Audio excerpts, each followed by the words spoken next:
Hey guys, it's Sam, and this is my spoiler-free review of The Priory of the Orange Tree by Samantha Shannon. This is a standalone adult fantasy story that follows four main perspectives. One is a woman who is guarding the queen. She is sent by another faction of people for religious magical reasons. One is an aspiring dragon rider in another part of the world. One is a doctor who was exiled from that queendom for different political reasons. And the last one is a friend of the queen who was sort of driven away by the spy master because it seemed like their relationship was too close and they need the queen to be married.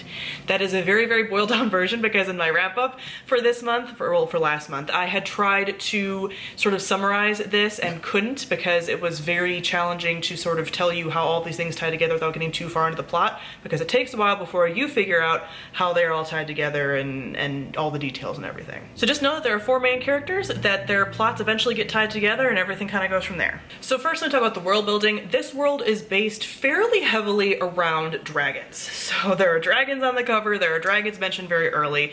So there's the world sort of split into the west and the east. A lot of stuff is sort of centered around the west. That is where the queen is. Her name is Sabrin. And the west, like millennia ago, fought off this, the nameless one, which was this fire-breathing dragon, whose presence also summoned other dragons and like wyverns and things. And he is like the evil big bad.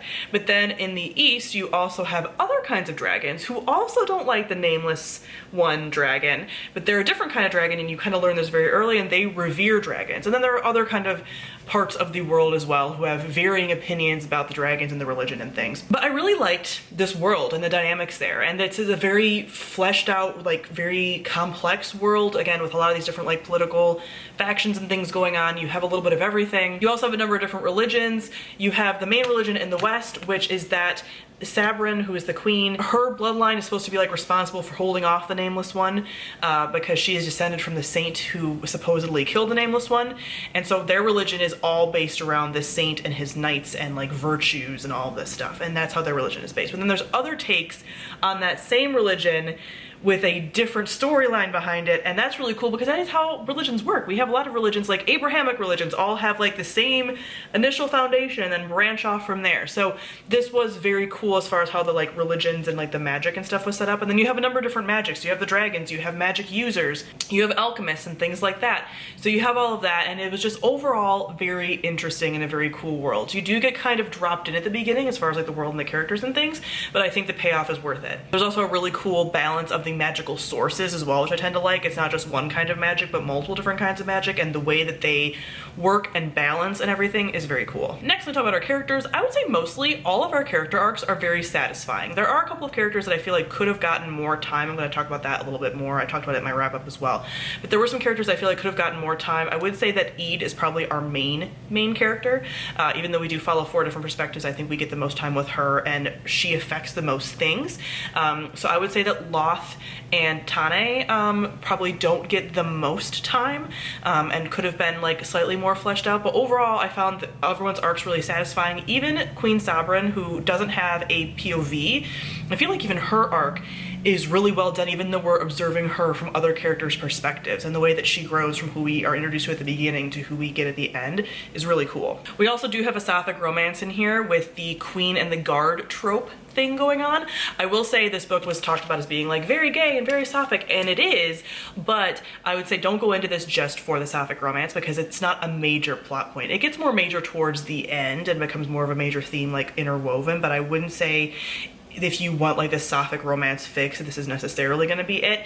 It is good and I like it, but it's not one of the main points of the story by any means. There are actually a number of antagonists in here as well, but I don't feel like those antagonists got enough time to really feel like they were a major threat. And I'm going to go into that more in the plot. So with the plot, and I mentioned this in my wrap up, this is one book that, typically speaking, I love a good standalone. I love to only have to worry about that one book and everything being good.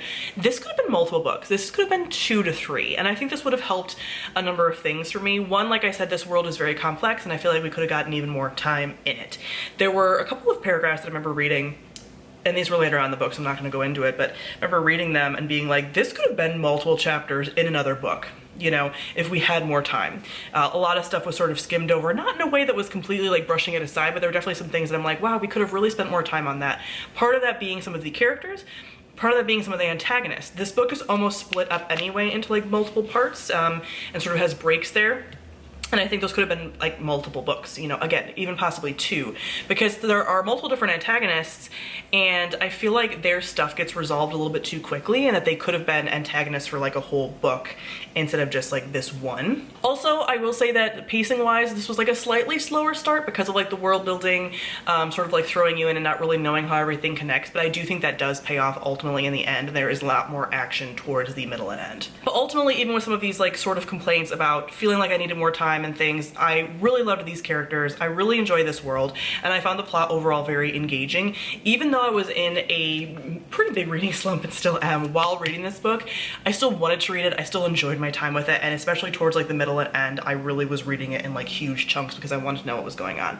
So I ultimately really enjoyed this. I gave it 4 out of 5 stars, and I do plan on reading more by Samantha Shannon now. I know that the Bone season is pretty popular, or at least was, and then it kind of fell off and I haven't heard much about it, but this book made me very interested in her writing and her characters and things, so I think the Bone season being a multiple book series would be good for me, so I'm gonna try that one out. So comment down below, let me know what you thought of the Priory of the Orange Tree. Thank you all for watching, and I'll see all of you guys soon. Bye.